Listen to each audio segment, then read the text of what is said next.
Welcome to another Cardano update. Like always, make sure to check out our YouTube memberships and our Patreon if you want access to all of our charts and if you want access to our daily Discord updates. And as you can see, we got exactly to my 0.382 support level for the second wave move down. And the low could be in because this is an ABC structure, but I don't think that's the case. I think we're probably gonna get to the 50% support level at 72.2 cents before getting any type of reaction because, well, this is exactly where the 200-day moving average is, and this is also where the bull market support band is.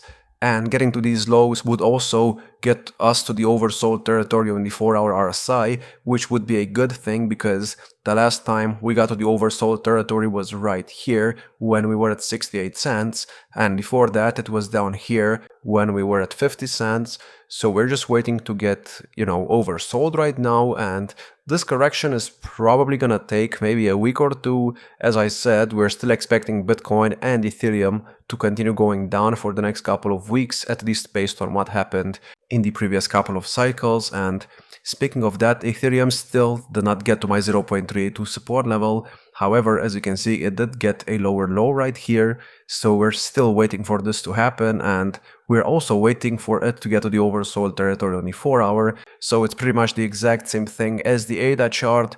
The last time we got to the oversold territory was right here, and then after that we bounced, and before that it was down here, and then after that we bounced, so we're waiting for the exact same thing again. And after this is gonna be the perfect time for Ethereum to start the much bigger fifth wave of the fifth wave, and I think that's when the altcoin season will happen. So until that happens, you cannot expect much. And now let's go on the Bitcoin chart, and as you can see, Bitcoin had a cross on the bull market support band, and we also got a reaction to the bull market support band right now. As you can see, we are trying to stay above it, but we are probably gonna drop below it in my opinion, just to continue the pattern on the weekly chart. Let me quickly go to this chart. So this low was 25k, this was 50k, this was 75k, and the next one will probably be 100k. But I do have to say that on this chart, at least on the weekly, we started a new wick right here, and this looks like a perfect reaction to the bull market support band. So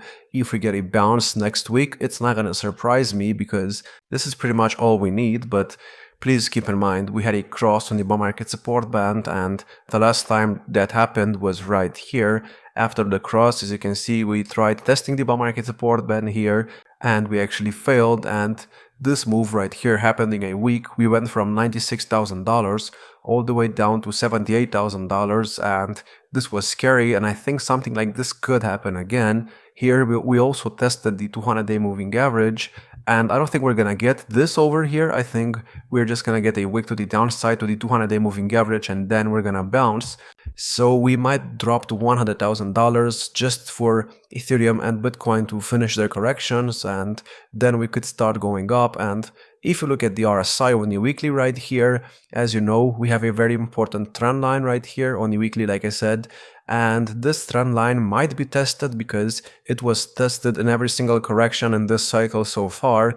We got to the RSI level of 50 each time we, went down, and right now we could pretty much do the exact same thing, and I think dropping to $100,000 would help us do that. So this is what I'm waiting for. Of course, it doesn't have to happen, but it could happen, and you have to be aware of that. And then Bitcoin could still get to new all-time highs after that.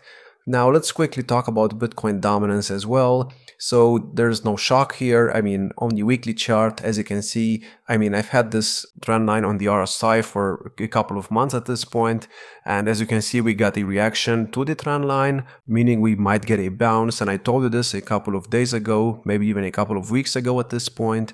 But Bitcoin dominance is probably gonna get a bounce to the bull market support band in the first couple of weeks of September, just so we can do exactly what it did over here somewhere. So we're waiting for a bounce, and then we're waiting to get rejected, and then we could get the much bigger move to the downside that happened over here and in the cycle before that as well.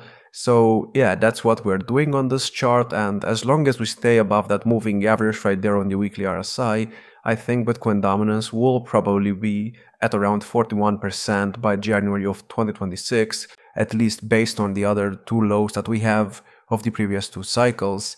So that's what I'm waiting for right now. And going back to the ADA chart, there's not really much else. In case you are not familiar with the setup right now, we are in the much bigger 1-2 setup of the much bigger third wave of another big 1-2 setup that we formed over here. And yeah, we're still waiting for that third wave up. The third wave up has to have a 5-wave move, and we could start the third wave at any point. The target for this, or at least the minimum target for this, is at $1.56. And of course it could overextend, and in this case it kind of has to, because the bigger third wave, has to get to $3.50, meaning that for that to happen, we kind of need the third wave to get to at least like $2.26 or the trend line right here. So that's pretty much all I have. I hope you enjoyed. Again, make sure to check out our YouTube memberships and our Patreon if you want access to all of our charts, and if you want access to our daily Discord updates. Like, subscribe, and I will see you in the next one.